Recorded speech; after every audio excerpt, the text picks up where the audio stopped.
Comics. Because they have no home. Sega! I'm Joe Gecko. And I'm Mike White, and this is the podcast We Like Comics because they have no bones. Find us on social media at Boneless Comics Podcast or on X at Boneless Comics 1. That is right. We are a clean comic book podcast where we chat about comics from Marvel, DC, IDW, Dark Horse, Image, and more. Run over to our extra content on bonelesscomicspodcast.com and run over to our after shows. There's a lot of running in this episode if you haven't noticed. A lot. And bonus content on our YouTube channel at Boneless Comics Podcast. Don't forget to hit subscribe and the notification bell for updates. Yes, and what you really need to do is do that animation with your feet, because I think Sonic has more of a spin thing going on with his feet than his arms. But you don't like feet, so I'm keeping them out of the episodes. My iconic line from the Venom episode, if you go back, you can hear me say, when it comes to feet, I am all the way out. You know, we should have called our podcast Footless Comics. We should. We have no feet. We like comics that have no feet. Us and Rob Liefeld agree on that, so, or at least I do. Okay. You should also make sure to check out our spoiler-filled review of Madam Web. That's, again, spoiler-filled, not spoiler-free. Now streaming on YouTube. We had kind of mixed opinions on it, but it was definitely worth checking out. So. Yeah, absolutely. But for today, we're going to talk about issues 1 through 12 of Sonic the Hedgehog, published by IDW Publishing in 2018. It's the third licensed comic book iteration based on the Sega video game franchise after Fleetway's Publications' Sonic the Comic and Archie Comics' Sonic the Hedgehog series. This series was written by Ian Flynn and illustrated by Tracy Yardley, Adam Bryce Thomas, Jennifer Hernandez, and Evan Stanley. And before we get into today's discussion, here are the characters that are involved with our story today. And bear with me, because this is going to be even more of an info dump than New Warriors was. So if you thought that was a lot of characters, there's a lot more in this. Yeah. So the ones that I'm really familiar with, I'm probably going to kind of gloss over and or just freewheel it, but some of these I did have to look up because they're comic specific. But if you don't know who Sonic the Hedgehog is, you've been living under a rock for over 30 years, because he debuted in 1991 on the Sega Genesis, and he was created by character designer Yuji Naka and programmers Naoto Oshima and Hirokazu Yasuhara. He debuted again in the self-titled game Sonic the Hedgehog on the Sega Genesis, which actually got a port on the Master System, the Game Gear, and pretty much everything known to man. He's a blue hedgehog that can run super fast, and he was created to be the character that could rival Super Mario. And I think if you're in the know about video games or even pop culture at all, you know that he kind of is that. Like, he's really the only platforming mascot out there that has been able to stand head-to-head with Mario and run alongside? Run alongside. Well, he runs faster because true. the Genesis has blast processing. And in 16 bits! Yes, and in 2024, we still don't know what blast processing means, but it sounds very impressive. It must have worked, because it was a lot of fun. It was. So, anyway, so Sonic the Hedgehog is the main character of this, I want to say trade. It's actually 3 trades, but collected in one hardcover that I have here.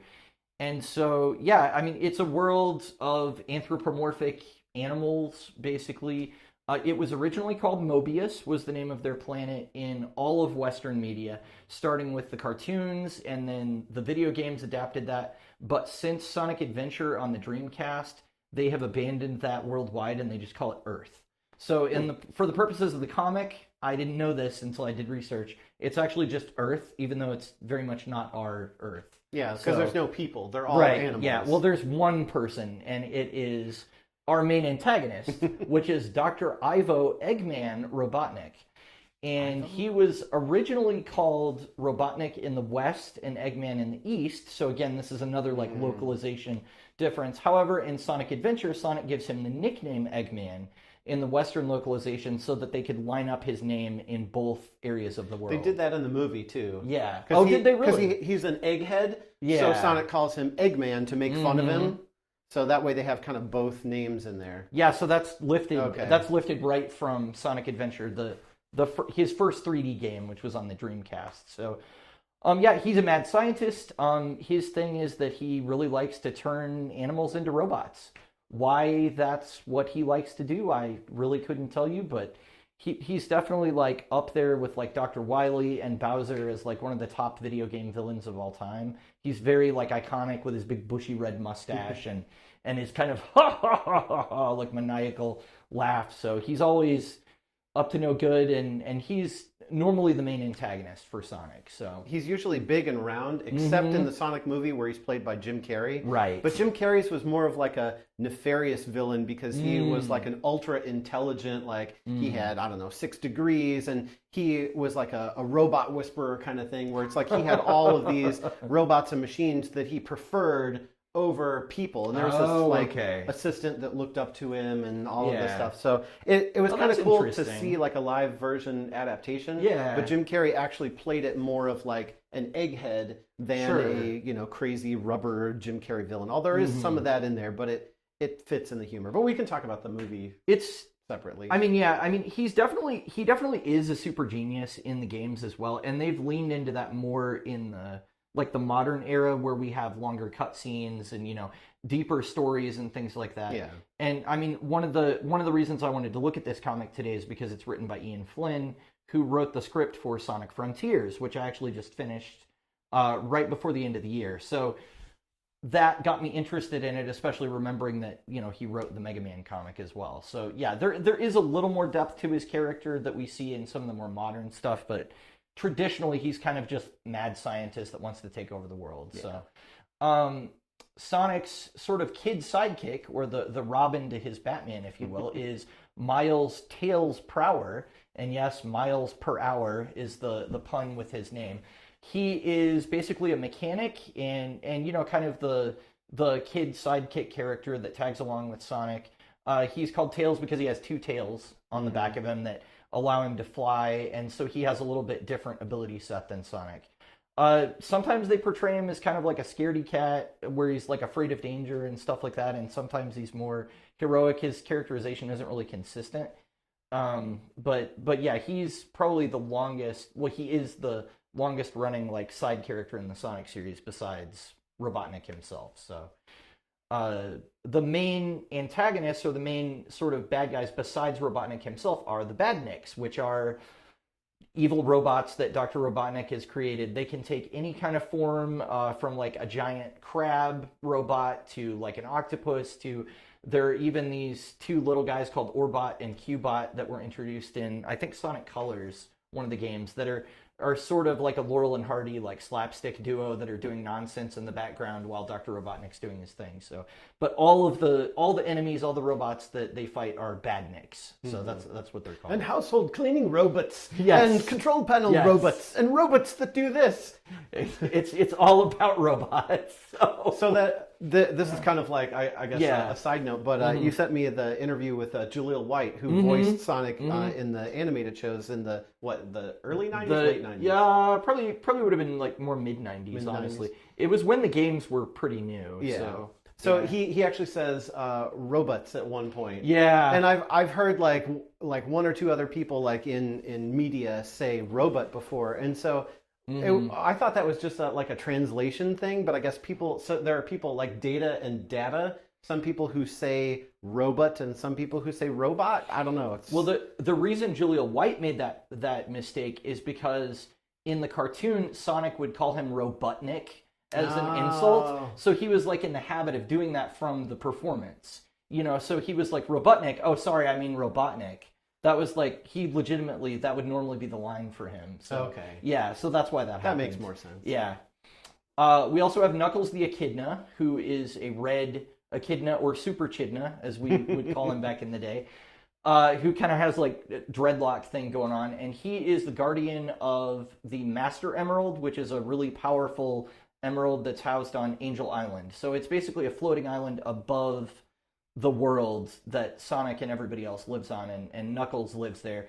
He kind of has like a friendly rivalry with Sonic, where he's like, well, I want to be the main character, and Sonic's like, I'm the main character, and so they kind of have that thing going on.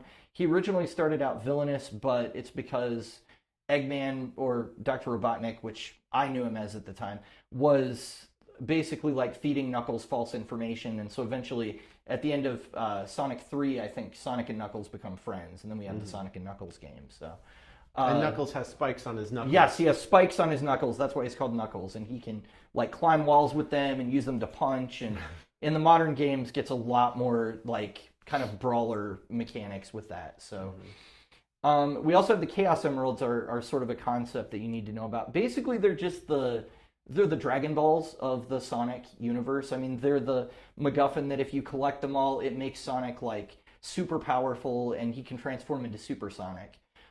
So this story doesn't really deal with the Chaos Emeralds themselves a whole lot, although the Master Emerald is in it. But they're something that I was doing some reading online, and I guess they're called that because the way that you find them and the way that they function is slightly different in every game. So they're the Chaos Emeralds because they're not. It's not always the same like what they do. Like, you know, sometimes I don't know. Interesting. Yeah, the special stages change, and like the challenges you have to go through to get them change, and they're chaos. So I don't know. Chaos energy. Yeah, exactly. So but they're kind of the thing. There's a whole lore dump in Sonic Frontiers about how they came to the world and where they originally came from, but you should play that game, and you know, I won't spoil that for you because it's actually really like well written, and it's really cool. So the next character that we have is Amy Rose, and she is a pink hedgehog that first appeared in the Sega CD title Sonic CD, which released between Sonic 2 and 3. So that's where you're at, like, in the timeline, kind of. She was created to be Sonic's Minnie Mouse to his Mickey. So that, literally, she's inspired by Minnie Mouse. Like, that's why they created her. She wields the Pico Pico hammer as a weapon. So for some reason, when she hits stuff in the comic book, the sound effect will say Pico. I don't know why it makes that sound effect. I don't really know what that is, but that's her weapon. Sounds like Pikachu. And it does. Because doesn't when Pikachu does the lightning thing? Pika Pika! Yeah. Yeah. It's like a squeaky sound when she like whacks stuff with it, so maybe that's what Pico Pico is supposed to sound like. But anyway, that's her weapon. And she has an unrequited love for Sonic. They originally were going to develop it as like a mutual love interest thing, but then they were like, no, it would be funnier if like she's in love with him, but he's not interested. So that's like what they went with, just because Not fun for her. No, not fun for her, but they thought it would be like funnier for the dynamic of the game. So normally that trait of hers being in love with Sonic kind of like overwhelms her whole personality, but they've kind of been playing that down lately in like the more recent games and comics to where she kind of has her own agency and a little more to do, so which is fortunate because it gets really annoying where she's always just like, Sonic, are you gonna come over here and give me a kiss? And he's like, no, gotta run, you know. So I don't know. We also have some of these are characters and some of these are kind of like concepts to do with the world building. So the Wisps and the Wispons are another thing. The Wisps were introduced in Sonic Colors for the Wii, which got a remaster for the PS4 like not super long ago. But they're tiny alien life forms from the planet Wisp, which Sonic saved from Eggman during the Sonic Colors storyline. So they basically imbue him with different powers, like depending on what color they are, and that's kind of the mechanic in the video game. But then in Sonic Forces, they have Wispons, which are these handheld weapons that everybody carries that are powered by the Wisps. And they are sort of like willing participants most of the time where they're like, yeah, I'll help you fight Eggman and his badniks. So they imbue the weapons with like whatever their ability is, and then they become kind of like a handheld thing, but it doesn't harm the Wisp to do that. So we may use the word Wispons because there's actually one character in particular that uses one as her primary weapon. So that's what we're talking about. It's literally like an alien-infused, almost like arm cannon, or like more like a sonic screwdriver because it can do like multiple, like all kinds of things depending on the situation. So, we also have, now we're getting into actually comic book original characters. So Rough and Tumble are comics original villains created by Ian Flynn. And their first appearance is in this series, which you're going to find as a trend as we kind of go down the line here. And Tumble! Yes, and they do the posing thing whenever they're introducing themselves. So they're very, I I'm going to keep referring to Dragon Ball Z because it's an easy shorthand. But if you think of like the Ginyu Force and how they have to like do their thing and then like, you know, whatever they do afterwards to pose. Yeah. That's Rough and Tumble are those kind of villains. So they're like really goofy. They're really dumb. But they're both skunks, and they are mercenary brothers who initially defended a town from badniks, but then they took over the town after the threat was repelled. So they're just kind of like brutes and muscle that, you know, end up being bad guys. We also have Tangle the Lemur, and she was created by Ian Flynn when IDW editorial said, we want a kick-butt female character to join Sonic on his adventures. And they didn't think that like Blaze the Cat or Amy Rose or Rouge the Bat, which are characters we'll get to later, they didn't think any of them really fit the bill, so they're like, just create one. So Tangle the Lemur is a ring-tailed lemur that uses her tail as a whip, lasso, or swinging device. And she's another character that debuted in this series that we're reading today. She's since appeared in one of the mobile spin-off games, actually, though, so she's crossed over into the video game media.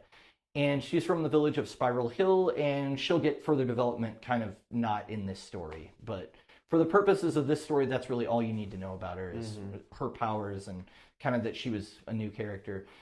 We also have Blaze the Cat. Blaze debuted in Sonic Rush for the DS, where she explained that she was the guardian of the Soul Emeralds, which are distinct from the Chaos Emeralds. And so she exists in the Soul Dimension, is imbued with fire generation and manipulation abilities. So think kind of like the Human Torch, except she does like this spin in the air and then like flames come all around her, and that's kind of like how her abilities are. I first encountered her in Sonic 2006, which is widely considered the worst game in the entire Sonic franchise, so for the PS3. But yeah, she's playable in that game as well. But yeah, she's fairly involved in this story, I would say. And the Soul Emeralds we actually see more than the Chaos Emeralds. So yeah. Now we have some of my favorites, which are the Chaotix, which are Espio the Chameleon, Vector the Crocodile, and Charmy Bee. And so together they form the Chaotix Detective Agency, which was first formed in the video game Sonic Heroes. They debuted, however, in Knuckles Chaotic for the 32X, and we'll get to maybe talking about the 32X and some experiences between us with that later. You mean how I used to have a 32X? Yeah. And I wish I had one now. But basically, if you think of these three characters, Espio, Vector, and Charmy, as the heroes for hire of the Sonic universe, that's kind of what they are. Like, they're going to go do the heroic thing, but like they want to get paid. Espio's kind of like a ninja. Vector is just a crocodile, like he chomps stuff. That's really all that he does. And Charmy Bee can fly the other characters around. So that's kind of his, you know, thing that makes him unique. So yeah. We also have Shadow the Hedgehog. I know there's been a lot of hedgehogs. We've only got like two more to get through here. So we're gonna get to the story, I promise. But Shadow the Hedgehog debuted in Sonic Adventure 2, where he comes from a military-funded project created by Gerald Robotnik, who is Eggman's grandfather. So Gerald? Yes, Gerald Robotnik. And there's a really long and complicated backstory. But basically what you know is that he was deemed like the ultimate life form, and he was initially an antagonist for Sonic, but eventually he switched sides after being freed from Eggman's influence and control. So he's kind of if you listen to, you know, last week's episode, he's kind of the Scarlet Spider character for Sonic. He's the dark, edgy version of Sonic that's kind of like a clone, but he's gonna do the right thing. He's just not gonna be very nice while he's doing it. So that's, or to keep with your DBZ references, yeah, not really a clone, but kind of like Vegeta in the aspects of, you know, they start off as rivals then they become friends, but they're still rivals while they're friends. Yeah, it's definitely got that like vibe to it. So we also have Rouge the Bat. She is a jewelry thief who works as a part-time government spy.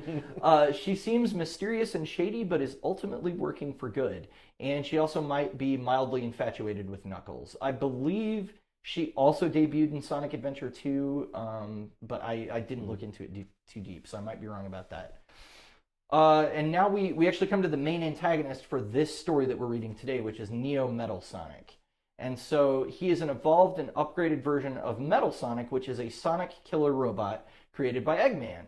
And in this story, he's working to restore Eggman's legacy after his disappearance. So he's loyal to his master, and he's actually probably more deadly. And he debuted all the way back in Sonic CD and was the primary antagonist of that game. But he showed up in Sonic 3 and Knuckles, where he turned into like a giant robot at the end of the game.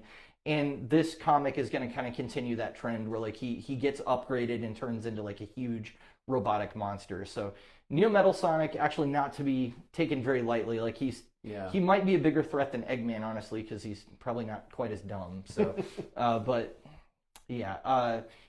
Another, I think this is the last Hedgehog character that we're going to introduce. So I swear there's just a lot of hedgehogs on Mobius or Earth or whatever. Silver the Hedgehog is a hedgehog from 200 years in the future where his world has been turned into a post-apocalyptic horror. And he travels to the past to ally himself with Sonic and prevent his future from happening using his telekinetic powers. So he can like move stuff around telekinetically with his mind. And interestingly enough, this is not a superpower unique to him. Everyone from his time period can do that. Really? Yeah. So it's just people in the future they have telekinesis, Wow. basically, or animals, I guess, just have telekinesis. So, but he debuted in Sonic 2006 because they realized that they were making these big open environments, and they wanted a character that couldn't just navigate it, but could like interact with it more. So they created a character that could like move objects around with his mind. And his concept was actually literally inspired by future Trunks from Dragon Ball Z. So we're seeing these like Dragon Ball Z parallels kind of all throughout. We've got 2 more characters to get through, guys. I promise. I know this is going long. That's why I'm trying to do it quick. But Whisper the Wolf is part of the Diamond Cutters, a rapid response restoration team, and the Restoration is the organization that will form after the Resistance. The Resistance is the organization that Amy, Rose, and Knuckles lead in this story. Mm-hmm. So Whisper is really going to be more of a character later on in the run, but for this story, basically all you need to know is that she's like really introverted, but she travels with a group of like friendly wisps, and she wears a mask to conceal her identity and is known as the Guardian Angel. So, and I guess she was famous enough that even Silver had heard of her, because he was... like when she protected them at one point, he was like, "Oh, it's the Guardian Angel. We speak of her in my time," or something. And I'm like, "Oh my gosh, wow!" So I guess Whisper has some great destiny awaiting her. I don't know what that is, but she is another comic book original character. So she debuts in this series. And the final character, again, which is original to this story created by Ian Flynn, is Dr. Starline, who is an anthropomorphic platypus and a major antagonist of this series. So he seems to be working to bring Dr. Eggman back, but really he's kind of working for his own agenda. And he's actually an ingenious mad scientist in his own right, but he has less of the fatal flaws associated with Eggman, like his crippling egomania. So yeah, that's Dr. Starline. But he's kind of in this story just kind of moved the narrative along and to bring Eggman back. So that all is to say, those are the main characters that you need to know about in the story today, and I hope you were able to follow all of that. Yes, hopefully you have that all memorized, so that way now we can talk about the story and you'll know exactly who everybody is. Exactly. Yeah. We like Comics. because they have no home. So our story today that we're talking about starts off with the heroes that we've talked about for the last 10, 20 minutes or so. Having already actually beaten Dr. Eggman and breaking his control over the world. So Eggman is pretty much MIA, and his Badnik army is behind wreaking havoc, even without their nefarious leader. So at first we have some like random chaotic attacks because the Badniks are just sort of hitting targets here and there just to kind of, because that's what they're programmed to do. Sure. But then eventually they start getting more coordinated and more aggressive. And so the heroes are trying to figure out, well, what's going on? Why are these areas being attacked? Is Dr. Eggman back? But there's no like trumpet fanfare because, again, Dr. Eggman is an egomaniacal mad scientist. So when he comes back and makes a return, he's going to be like, "I'm back! I'm the villain! It's all me!" He would never do something subtle and not take credit for it. So they're like, it's not him. So we're trying to figure out, where is Dr. Eggman? What's going on with the Badniks? And then we find this guy named Mr. Tinker who looks exactly like Eggman. And he says, "Oh, I've lost my memories. So I've been helping out around the village. I've been fixing the children's toys. We spend a lot of time trying to figure out, if this Mr. Tinker is actually Eggman or not, and fighting badniks in between. So there's a lot of action in this comic. There's a lot of action. Yeah. So we get to a panel where they reveal the real Eggman is actually found, turning out to be actually not the real Eggman, but Neo-Metal Sonic in disguise. So there's kind of a ruse, or multiple ruses going on where we think Eggman's here, but then it's not. But then here it is. Oh no, wait, it's Neo-Metal Sonic. So he basically is kind of the main antagonist of this story because he's trying to use Eggman's persona to lead the Empire in the absence of actual Dr. Eggman. Right. So Neo-Metal Sonic, he is a really pretty impressive villain. Yeah. He fends off Sonic. He captures the Master Emerald from Angel Island. He becomes super Neo-Metal Sonic. And there's this awesome panel. It's like the Reverse Flash where Knuckles and Sonic are going to rush him. And he is so much faster that he rushes them and he slams both their heads into the ground. I was like, oh, that gave me goosebumps. Reverse Flash. I was waiting for the... Yeah, vibrate their hearts. Yeah. And he even makes a comment about, this is not my final form. And I was like, okay, the DBZ references are crazy here. But he actually does copy biodata from Shadow and becomes a gigantic 50-foot tall metal dragon. So he really does have a fearsome final form that they have to band together and distract him. Knuckles liberates the Master Emerald, and Tails crashes a ship into his face, and that pretty well takes down Metal Sonic, and he reverts back to his kind of typical Metal Sonic form. Yeah. And then we have this sort of a couple additional scenes where we have Mr. Tinker being abducted and the shadowy scientist, Dr. Starline, performing some procedures on him because they actually are no, this is Dr. Eggman. He just has amnesia, and we need to fix it. So the procedures don't work, but then Metal Sonic comes back with his hedgehog tail tucked between his legs and it's like, oh, I was defeated and Sonic was too tough and all of this stuff. And suddenly that's what snaps Dr. Eggman back to himself is his prized creation, his most beautiful creation that he's ever made was defeated. And so he just what's going on here? I'm ready. Okay, here we go. We're going to, come on, Metal Sonic, we got this. Right. So he hatches his next scheme to unleash on Sonic in the world. Like an egg hatches. Oh, yeah. Oh, I got it. Okay. Maybe like a death egg hatches. Yeah, exactly. And so basically that's kind of where this story after these 12 issues ends. So the story obviously does continue, but we're only going to be focusing on the parts that we just talked about here in the last couple minutes. So that's it. Hopefully you're overwhelmed with information and you're ready to start our discussion. That's right. We'll be right there. We like Comics. because they have no home. Hey, everybody. Welcome back. Rough and tumble! The events of this comic and backstory provided by Sonic in issue 4, I realized, actually place the story in the timeline of the video games right after Sonic Forces, which was a PS4 and Xbox One game. So many elements like the Wisp-on weapons, the fact that Eggman did actually succeed in conquering the world, those are all taken from one of the video game stories. So I'm actually not totally clear on if the comics are canon to the video game or vice versa. It kind of seems like all the events of the games happened in the comics, though, which is, I don't know, kind of interesting. Or maybe the comics take place between the games as filler or something.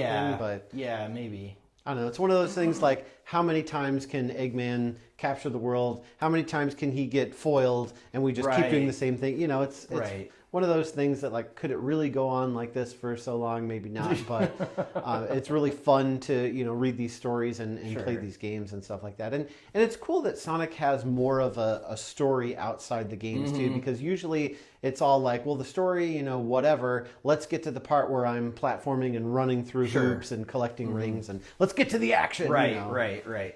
Yeah, especially when you have a character as dynamic as Sonic, that it's all about speed and at least the more modern games, there's a lot of well, I beat that level, but I only got an A rank. Let me go back through it and see if I can get an S rank and do it faster, or find more of the collectibles in the level, or whatever. So there's a lot of repetition and things like that. But yeah, I think Sonic actually has more of a story to it in general than like Mario, if I'm gonna make a comparison, just from the very get-go.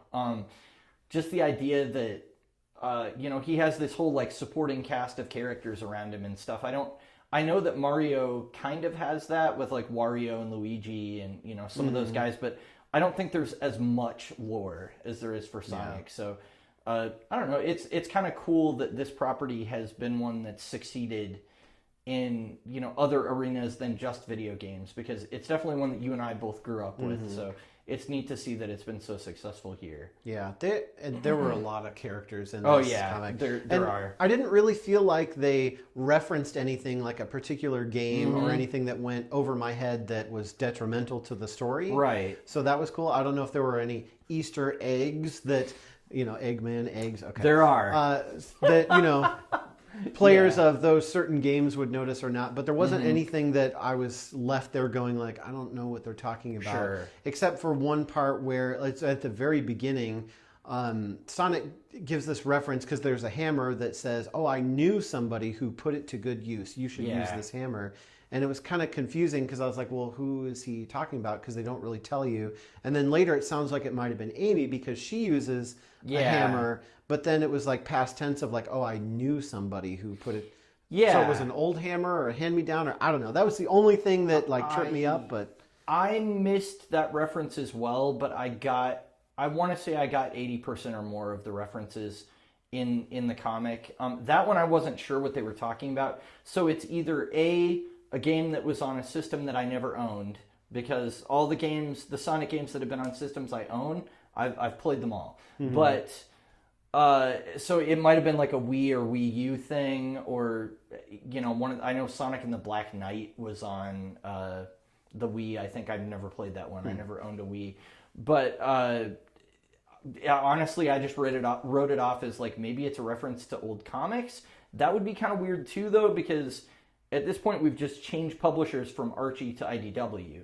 So you would think that they wouldn't be referencing anything from like old continuity. It kind of felt like they were taking like the Sonic Forces storyline as like a jumping off point and going, okay, this is where like our story is set now. So I don't know. I wasn't necessarily sure what that was referring to. It's not really important for the story, and it's like just one line of dialogue one speech bubble and one panel, and then that was it in 12 issues. So otherwise, everything was pretty well easy to follow. And I haven't played as many of the Sonic games as you have, so I'm not in the same.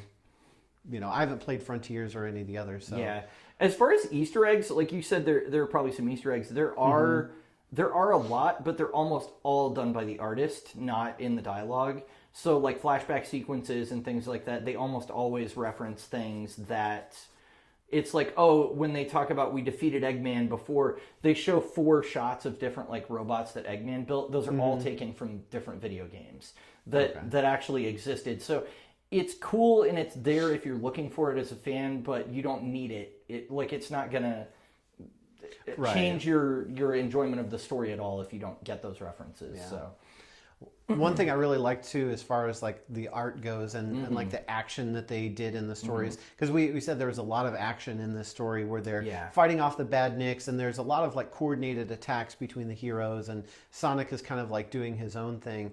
But they're like whenever he teams up with one of the characters, they have these like really cool combo moves that he does with them. Yeah. And I was like, oh, this would be like really cool in a video game. Like I want to play that where like Sonic meets up with Tails. And so they do this thing where like they're spinning together, but Tails are, kind of like whipping around them. And so they use it to slice through this like giant super badnik at the beginning. Or like Amy Rose, there's like a croquet shot where he's like spinning and she like hits him off, and it's that way he can like run into this airship or battleship or something. Yeah, that was awesome, honestly. Like all of the combo attacks, and I hate to go back to like one of my favorites, but it reminded me of Fantastic Four, because their abilities individually are kind of like, it's like, yeah, that's a cool ability, but it's not like super amazing. But the ways that they like combine their powers are really exciting to see. So that was one of the things that was cool, where each of the different characters kind of has their gimmick, but then you see how like Sonic combines with that, and then they become really formidable. So the ones that actually stuck out to me, the croquet shot was one, but there's one where Blaze the Cat actually charges Sonic up with fire and uses him as a projectile to like burn through the side of a whole airship. And there's also a scene where Silver uses his telekinesis to just like, he goes like this, and then Sonic is literally like ping-ponging all over because Silver is using him basically like a ball to just like damage. a Sonic spin ball? Yeah, like a Sonic spin ball to damage this whole room. So yeah, all of that stuff was like really creative, and I had the same thought where I was like, man, they need to make a co-op game where you can do stuff like this because that would be so cool.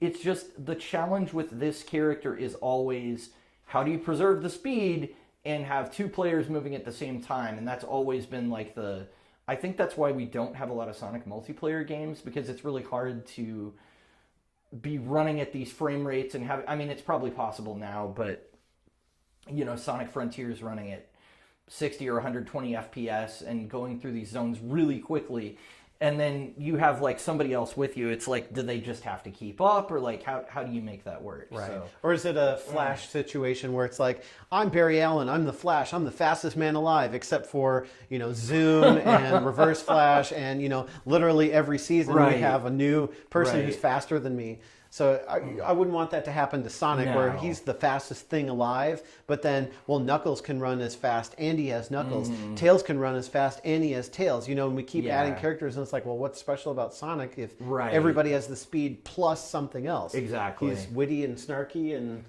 that's his superpower. Yeah. But I like the combo moves especially too, because the way that he interacted with each of the characters kind of separately. Like there's a lot of characters, but we interact with each of them sort of separately with Sonic in sort of little mini adventures, and then we bring everybody together at the end to fight off the, you know, evil bad situation going on there. Yeah. And I liked it because there were so many characters and a lot that I hadn't heard of before, but it really helped you to get to know the character. And that's sort of like what New Warriors did, where you get a chance to know the character first before we get into the meat of the story. Yeah. So it's like, oh, I know, you know, who this character is and what they're about enough to be able to follow the story. Instead of like, oh, that lemur with a really long tail, what do they do again? Or why is that person on fire? I can't remember. You know, like if it just happened all at once and we started with the team up at the beginning, I'd probably be super lost. But well, it was kind of cool because the way that the writing was done, a lot of times you would have like an existing character with Sonic. Like if Tails is with Sonic, it's like, okay, people know Tails. But then the issue where they introduce Tangle the lemur, for instance, Blaze the Cat jumps in. And so Sonic, because Tangle is a new character, Sonic has to be like, oh, that's Blaze. She's the guardian of the soul emeralds from another dimension, and she has fire abilities. We can use her. And so it was cool because like just having that new comic created character gave them an excuse for him to give that little bit of exposition. And they don't spend like a huge amount of time on it. Like it doesn't bog the story down at all. It's just kind of like, here's a couple sentences on who this person is, and you know, I mean, the only ones that they don't really explain a whole lot to you are Tails and Knuckles and Amy, but I feel like they've been around so long that at this point they're like, we just expect readers to know who they are because they're kind of like the core cast around Sonic. yeah, So. and you can tell that Amy has a thing for Sonic. You don't need somebody to come right out and say, well, this is a potential love interest, or you know, this is Tails, who seems to have his own sort of level of genius, and he's Sonic's friend. It's like you just see him do that, and you're like, okay, this is what the character is about. And so then later, when he's flying an airship or he's pulling out some gadget or something, it makes sense because you know that the character is sort of like, you know, kind of like a stereotype almost. Yeah. Which there was one thing, I forgot to write it down, but Tails says something that's supposed to sound super smart. Oh, really? So he gives Sonic this device to attach at the very end. Oh, yes. And he's like, he's like, how do we know this will work or something? And Tails goes, oh, that's okay. I built it with universal Wi-Fi. That's what he says. It has universal Wi-Fi. I'm like, what's universal Wi-Fi? How does that help this situation? I'm like, not so smart, Tails. Well, it was, the idea was, he goes, I'm not a machine guy, so I don't know how to use this thing. And Tails was kind of like, it's idiot proof. Like, yeah, you can push the button. Throw it into any machine and hit the one button that I put on it for you, because I know you can't handle that. So it was kind of fun to see him be a bit of an egghead himself and be like, I know you can't handle this, Sonic, but I got you covered. like it's fine. Yeah. I actually felt like the characters overall, some of their like worse tendencies as far as their writing in some of the games, like Tails, for instance, is really whiny in Sonic Heroes. And Amy Rose, in definitely a lot of the earlier games, is always like, Sonic, I'm in love with you. But they gave them like more stuff to do. Where like Knuckles was supposedly the leader of the Resistance, which is like the sort of like the anti-Badnik force that's helping everybody fight back around the world.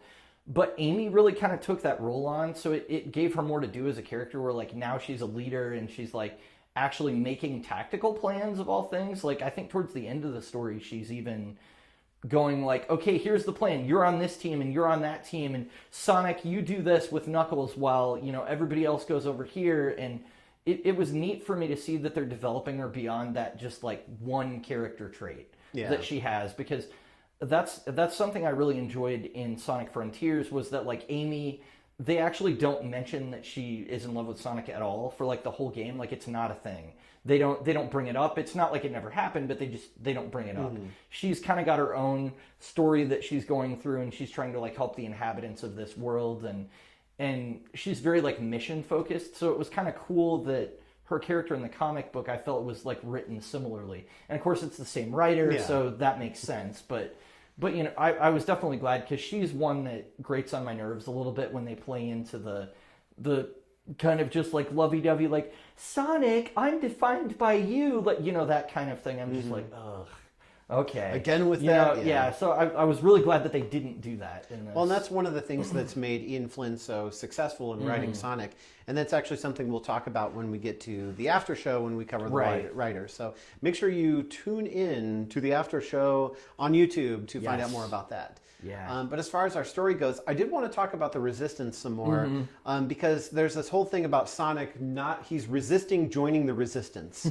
And it's kind of weird, because it's like, since he runs fast, he travels fast, he does everything fast, and so he doesn't want to be hindered by this Resistance where he has to show up and have a rank and do all this stuff. But I'm like, why does he have to do that to join the Resistance? Because he's the perfect scout. He can scout ahead, he can find things, he can defend himself, he can fight. Why don't you just let him do what he does, and all you do is just stay in communication with him, and now he's a part of the Resistance as an asset, and you stay in communication with him, and he's sort of maybe hard to control, because you're going to say, hey, tactical plan, I need you to go here, and he may not want to go there. Right. But there's a really funny line in which Star Wars is it? I don't remember. Something recent anyway. But they're talking about the Resistance, and they're like something about somebody disobeyed some orders, and they're like, well, aren't we all here because we have an affinity for disobeying orders?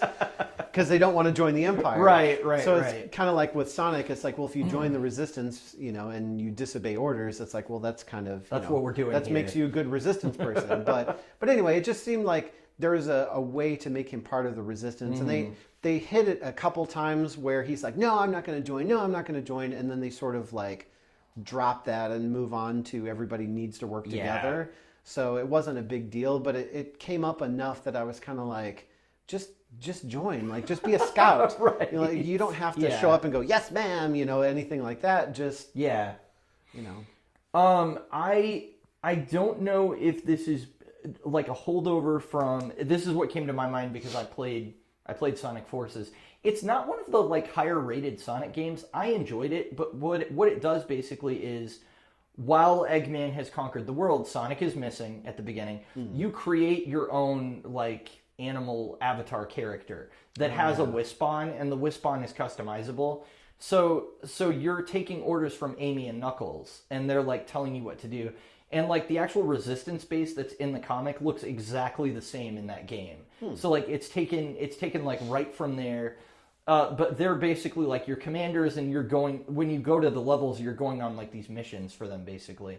And that's kind of the setup for that. So I can see how Sonic wouldn't want to be like just constrained to like, oh, you're sending me on mission after mission kind of thing. But of course you eventually unlock him in the game, and then you're playing as Sonic because you have It's a to Sonic you game. have to do that, to make it a Sonic game. So it's pretty quick when that happens. But yeah, I don't know. It seems like they were just playing into the like cocky, like I'm just a devil may care guy that's gonna do what I want, and I'm not a joiner. And it's like, well, why though? Like, I don't know. It's kind of like when Spider-Man said in it was like after Avengers Disassembled, Cap's like, you should join the Avengers because like we teamed up and it was really great. And he's like, I don't really join the Avengers. And he's like, yeah, how's that been working for you though? Because like all these things in your life are going bad and like we could help you if we were a team. And he's like, oh, I guess that makes sense. So then he joins like finally. And it kind of felt like that with Sonic where it's like, why don't you try it? Like what would be the downside? So yeah, kind of an odd character beat for him to have. But like you said, they kind of just drop it, and then it's not really much of an issue towards the end. The only like real character justification I could think of for it is that he and Knuckles have a rivalry, and so maybe because Knuckles was technically in charge, he was like, I ain't taking orders from that guy. Like he's my rival, and they're always trying to kind of one up each other. So that's why, but that's really all I could think of. That makes sense. They didn't really spend too much time on their Yeah. rivalry, so they did on the rivalry with Shadow, but Yeah, for sure. Yeah, and I think it's one of those things where Knuckles actually felt the least defined as having, like, he had a reason to be there because of the Master Emerald, but I feel like now that we have this other edgy character that also has a rivalry with Sonic, which is Shadow, Knuckles feels kind of redundant, or maybe Shadow feels kind of redundant, I don't know, but, like, having two of those sort of character archetypes in the same story, I started to feel like we don't really need both of those characters to fill that role because there's already somebody doing that. So I don't know. I mean, it was cool to see them all together for sure, but I felt like their kind of thing that they have was very like similar. Well, and Knuckles has the, like, he's from Angel Island, and Right. his real calling is to protect the Master Emerald. But he goes, well, everything's safe. There, nobody can touch it. It'll be fine, which is what actually happens. But that's why he's leading the resistance, is Right. because he's helping them.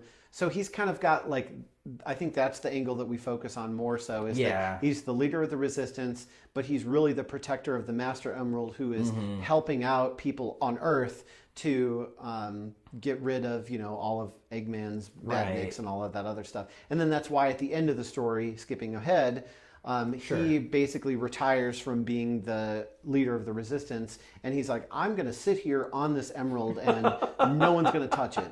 I'm going to make sure that nothing happens to it because I left, bad things happen, so I'm staying put. Yeah, he's and I don't know, there's got to be in one of the games, like the old games, where you find Knuckles and he's just like laying down on top of the emerald. I feel like that's something that Just chillaxing. that pose where he's like doing something like that. So when I saw that, I was like, oh yeah, that's like what he does. But I mean that gave him a reason to be in the story for sure. Yeah. They didn't play up the rivalry a whole lot. I don't know that you may not have a lot to say about this necessarily, but something that happens to me when I'm reading comics, especially if it's something from another medium, like Batman, for instance. I watched Batman the Animated Series growing up. So when I read Detective Comics, I hear Kevin Conroy whenever Batman is speaking. And like I hear Tim Daly whenever Superman is speaking. Like that's the voice that I hear in my head.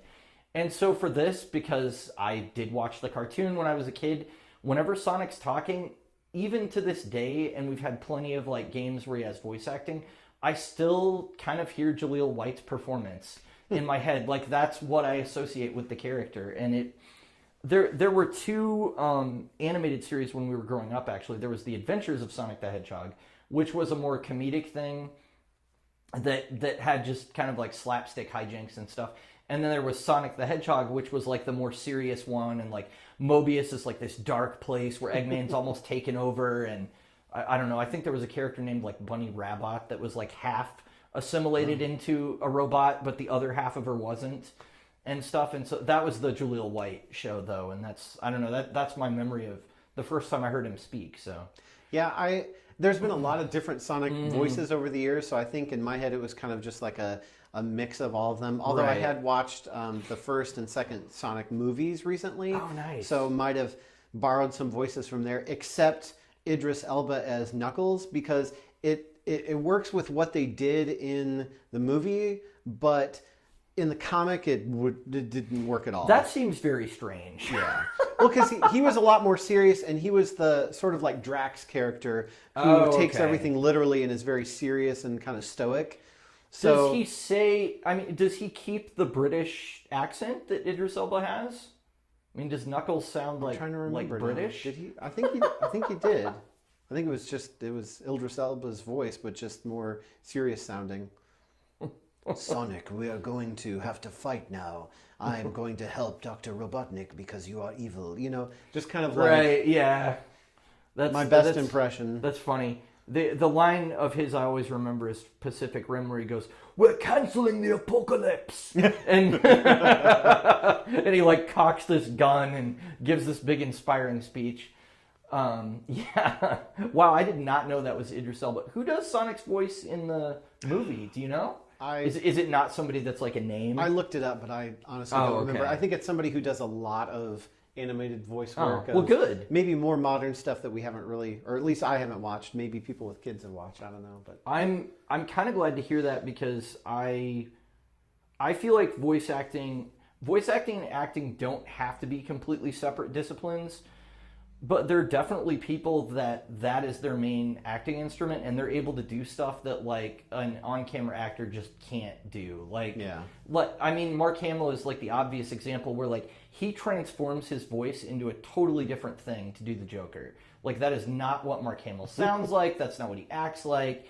It's, you know, it's a big performance, and so I think it's nice to give those people on like that side of the entertainment industry these kind of jobs, because it's like, well, they should be a shoe-in for these movies, but so often they'll be like, well, we need celebrities to voice these characters, and it's like, why? Does that attract children to the cinema? Like, I don't understand. Like, Jack Black is voicing Claptrap in the Borderlands movie that's coming out soon, and I'm just thinking, like, the voice of Claptrap from the games is such a specific thing, and that doesn't seem like Jack Black to me. It just seems weird. So, like, personality wise, that would probably be good. But like his voice just doesn't seem like, unless they're going to put it through a filter or something. Yeah, which maybe they do. I don't know.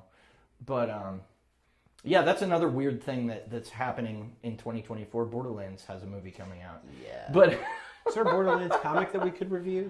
I don't know, but we need to figure that out. We should find out. We should definitely find out. But that's for later. It is.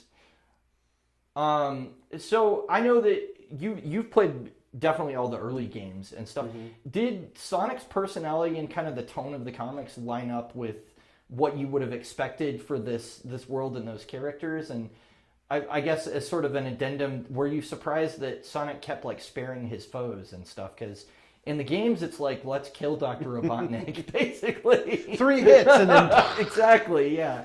No, I thought his personality was consistent, and the tone, you know, kind of what I would have expected, and that sort of thing. Like, you know, the sort of like snarky jokester, but also like very confident, and, you know, with the ability to obviously run very fast, but also to take out, like he was very much like the main weapon of the story, you know, taking out all of the... But they did a good job also of kind of balancing him with the other characters where, you know, there was a big battleship and he can't jump super high, so what's he going to do? Well, that's where the combo moves come in of like, we can, you know, shoot him up there somehow and then he can do his thing. So, you know, that was really cool to, you know, play off of all the characters, but I thought his personality was very consistent. Tails was very different because I'm more used to the like kind of whiny...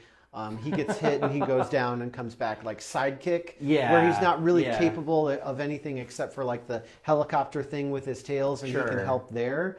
So that was kind of a change to see him be more of like kind of the brainy sidekick. But that was cool because it gave him more to do than just whine and, oh, Sonic, I'm scared. Oh no, what's going to happen? You know, that over and over and over again. So. Yeah, I really enjoyed how each of the characters had kind of their niche to fill. And especially at the climax of the story, they really justify it because everybody has a part to play. Blaze needs to be destroying a part of the ship and sort of distracting everybody with the soul emeralds. So she uses them to actually transform, and then is this, I don't want to say like giant fire monster, but she goes Super Saiyan basically with flames. and is like their main weapon while Sonic and Knuckles are off actually going after the Master Emerald. So she's the big distraction. So it was cool to me that they gave them all, they like justified them being there. It didn't feel like any of the characters were just there just to be drawn into the panel or just be in the background. Sometimes with like superhero comics especially, you'll get some of those big group shots where it's like, well, this is just an opportunity for the artist to draw as many characters as they want, but like there's nothing for this character to do in this scene. So yeah, that was really cool. I felt like Sonic himself, I got a little annoyed with how cocky he was actually during the beginning of the story, especially when he was like, no, I don't want to join the team and all this stuff. And I was just like, get over yourself, dude. Like, come on. But it was fine, like towards the end, because we did get to see him cooperate with other people and you know, be more of a team player, even though he is that loose cannon. He is going to just be like, well, I don't have time for this. Let's go fast, you know, and go run or bounce on stuff. One of the things that I thought was great, though, about Sonic's characterization was just how visually the artists translated his moves from the games to seeing him like do that kind of stuff in the comic, where he would be like bouncing from enemy to enemy and rolled up in like a ball and all of that stuff.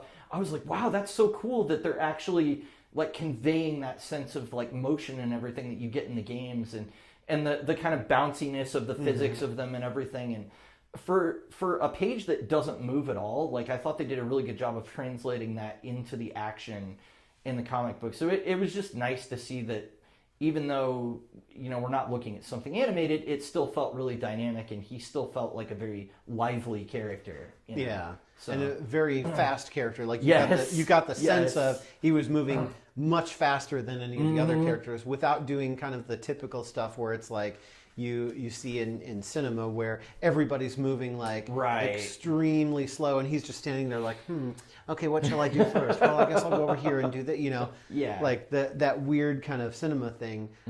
They didn't do that in the comic, but you definitely get like the ping-ponging back and forth. You get where he's running and his red shoes are making like a big circle. You get where he actually is a blue ball, where he's like just all folded in. And there's one where he actually does that charge thing where he's like in a blue ball and he's like charging up before he goes. I think that was earlier with Tails, maybe. I don't remember. But it might have been. But so you got to see like all kinds of different moves that he did in the games. And then, of course, with, again, like we've said several times, combo moves with the characters where you get to see sort of new stuff that he's doing. But yeah, I liked how they not animated, but how they drew that to look animated, where you see him bouncing off of like 4 different badniks kind of at the same time in the same panel, and you get that like sense of motion of like, okay, he's just bouncing around like you would in the game. Yeah. Except, you know, better, because I really sucked at the game, so I'd probably get killed, but you know. Bounce from one enemy to the next and then land on spikes and go, and Sonic's like, oh, you idiot. Right. I was waiting for like him to get injured at some point and have rings fly out of him, but that would probably break immersion a little bit in a comic book, so they did not do that. But occasionally when he got hit, I would be like, oh no, he better get a ring, like, or else he's gonna die. But so that they didn't explain like, well, how does that keep him? How is that his HP? How does that like they didn't go there, and that was probably for the best. They did show the rings in the movie, but it was more of they used it in a different way. Oh, okay. But yeah, if he was like, oh, well, these rings are full of midi-chlorians and I have to keep them next to me in order to be able to run fast, and the more rings that I lose, the less midi-chlorians I have, and then I can't run as fast, that would have been really lame. Yeah, that would have been really, really lame. Really, really lame, like midi-chlorians. Yes. Anyway, hey, moving on. It brings science to Star Wars. That makes it make sense, right? So it's a good thing. No, we don't need science. We need action, and we need adventure, and we need drama, and we need This is a story that you definitely need to suspend your disbelief and just enjoy it for the fun ride that it is. Well, they're all animal people. Exactly. and so I'm agreeing with you in this case, where it's definitely not something where you want to be thinking about that. You know, what you don't need to know is how the rings work, or why the Chaos Emeralds transform him, or any of that stuff. You just accept that they do, and then you can get on to the next fun thing. So Yeah. The first 6 issues of this book, actually, it's funny because it feels like it was paced very quickly. Like when I was reading it last night, I was like, man, we were just moving from like location to location. But the first 6 issues actually are all character introductions, while this sort of underlying narrative of like, well, the Badniks are starting to be more coordinated is going on. Would you have preferred the story to take off a little bit earlier than that, or did you feel like it was padded out, or it was kind of just right as far as that? This is a hard one because I liked what they did, but I definitely, when I was reading it, got the feeling of, okay, we're introducing a lot of characters here. Yeah. And it's starting to really feel like it's just character after character. I'm like, do we need all of these characters? And by the time I was like really pondering that, the story started to take off, and then we got to see what all the characters could do, you know, together. And then I was fine with it because we had, you know, seen everybody separately, but like now we have something for everybody to do together, and they all contributed towards bringing down the Eggman army and all of that other stuff. So it wasn't as overwhelming at the end because then we had everybody kind of together and divvied into 3 different teams as well. So that kind of helped because then we had Team A doing this, Team B doing that, and Team C doing this, moving the story along. Whereas at the beginning, it was like, this character's doing this, and now we're moving on to the next town. But it kind of felt like, almost like an RPG, where it's like you go from one town to the next and recruit a new character. And then at the end of the game, you get to pick which characters you want to use. Yeah, it was very like episodic structure early on. And I wasn't so much a fan of, I mean, I was definitely by issue 6 feeling like, all right, like let's get to what's happening. But it was, I think it was like you said, where I was just starting to feel that. And then they were like, now we're getting into the narrative. So it wasn't too bad. And honestly, a lot of the character introductions, I think actually the comic book specific ones were very entertaining. Like Tangle the Lemur seemed cool, and she seemed like she had always been a part of the Sonic universe, and like visually they made her fit in. And Rough and Tumble were like goofy. and I mean, I think it's good to expand out like the villain roster a little bit, because if it is just Eggman all the time, it kind of gets to be like, all right, you know, what's he doing this time? And so I mean, the way they've got around that in games is there's always like a new gameplay gimmick, or a new, like in Sonic Colors, it's like, well, he discovered the wisps, so he's gonna see how he can harness their energy to become all powerful.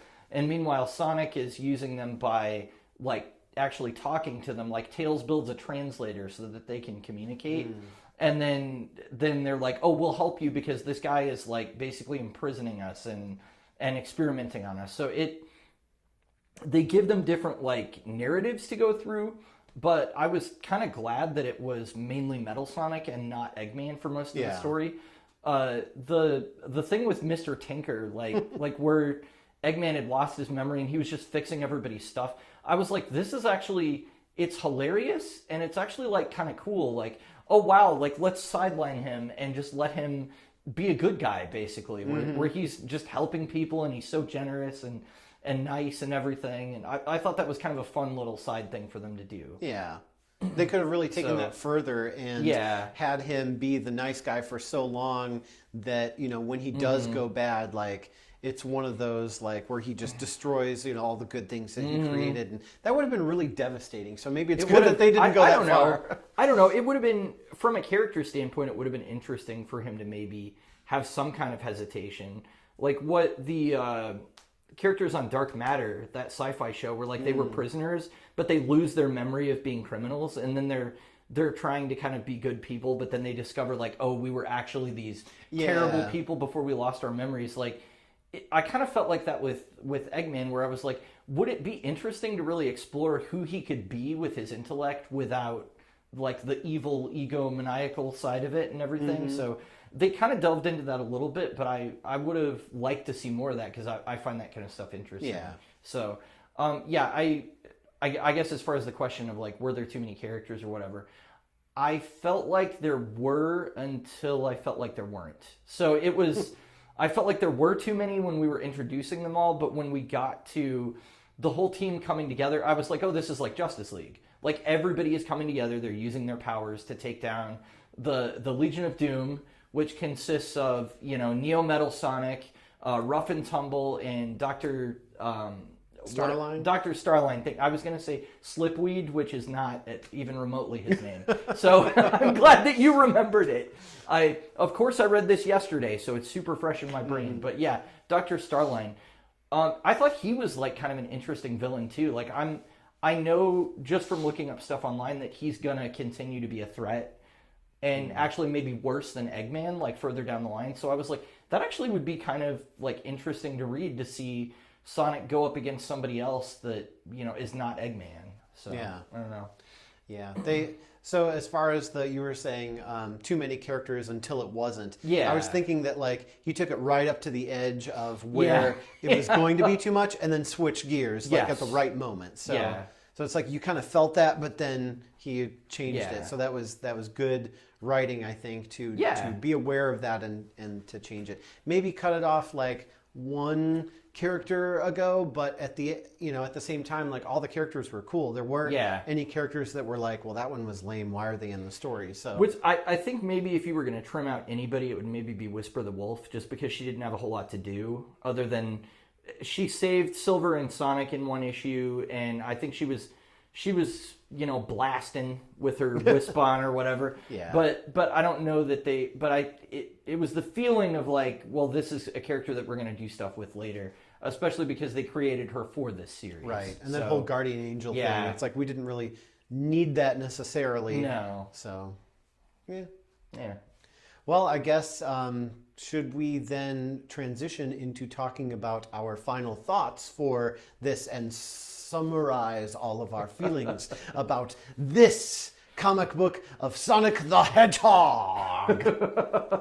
We can, Dr. Eggman. I really wanted to get a big Yeah. bushy mustache. It's so funny in the second Sonic the Hedgehog movie to see Jim Carrey with a big bushy mustache that's like this big, and his head is all shaved bald. It's hilarious.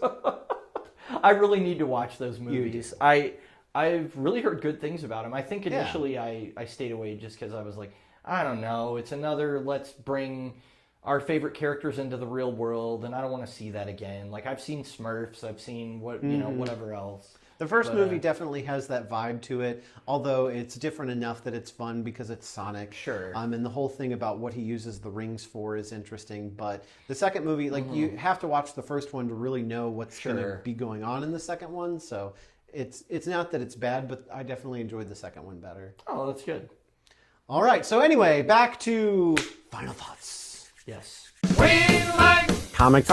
because they have no home. Do you want to go first? I went first last time. So. Yes. So,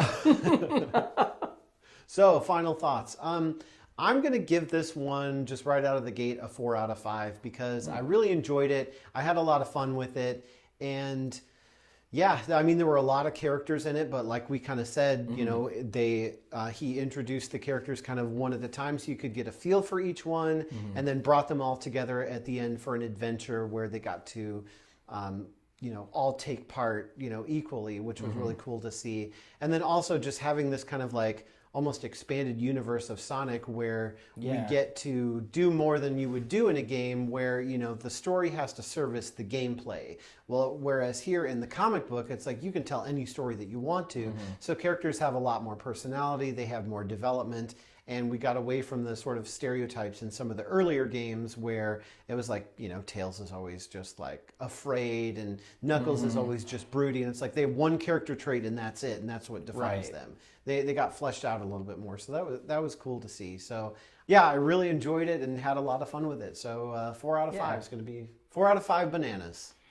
Well, I was really banking on enjoying this because I had played Sonic Frontiers, which was written by Ian Flynn, and also we reviewed Mega Man. I think was like our very second or third episode. I think our third episode in the first season. That was also written by Ian Flynn. So I was thinking, like, I think I like this guy's writing because I know that we had a few things where we were like, oh, he could have fleshed this out more, and there were a few of those kind of things in this story too.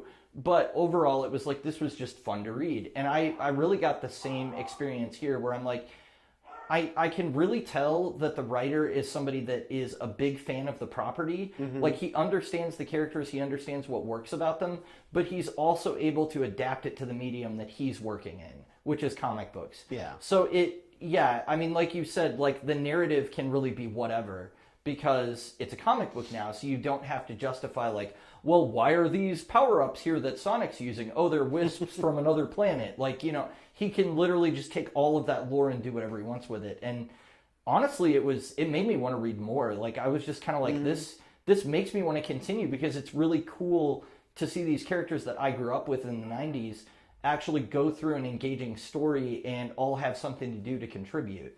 And it didn't feel like, even though Sonic was, the main character, it didn't feel like the other ones were pushed to the background too much, where they weren't getting any page time or anything like that. So I think 4 out of 5 is probably what I'm going to go with as well. I know we've been on the same page the last couple of weeks, but I don't know what is really holding it back from being a 5, except that it's not any. It's not anything like mind-blowingly good, but it's a very enjoyable read. If you like Sonic the Hedgehog, I think you owe it to yourself to give this a shot, because it's a great story, and it's really fun just to kind of tick those boxes and see all the characters we know, doing cool stuff. Yeah. So, yeah, 4 out of 5 bananas for me and you. The averages this season have been so easy, and I appreciate that. So That'll make it a lot easier, that's for sure. Yeah. All right, well, that's going to wrap up our review. So hopefully you enjoyed this episode of We Like Comics Because They Have No Bones, or Boneless Comics Podcast. Make sure you rate us on your podcast platform of choice, and also when you're on YouTube, comment, like, and subscribe. You must do all of these things. Yeah, so the problem with just doing one of those things is YouTube has this dumb thing. Let me badmouth YouTube when we're going to be on YouTube. Where you can subscribe to a channel, but you still don't get notifications when they do new content unless you click the notification bell. So you actually have to click that bell if you want to see it notify you when we put new stuff out. So, and when we do stuff like Madam Web or whatever that's not necessarily scheduled, it's kind of cool to be like, oh, look, they have a new video. So just make sure you do all that, and then you won't miss anything. Exactly. So in the meantime, tell us what you think of this comic by posting on social media at Boneless Comics Podcast, or on X at Boneless Comics 1. X gonna give it to ya. Using the hashtag Boneless Comics Podcast for all your questions and comments. And next episode, we will discuss Dot Hack X Force. X! More X's. Dot Hack X Force. 4 of them. Volumes 1 and 2.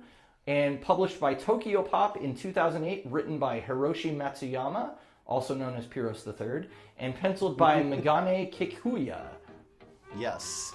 So this is another manga that we are delving into, so this will be a lot of fun. It will be. So thank you so much for listening, thanks for watching, and we will catch you later. Catch you later. X! Let's juice! Let's not. We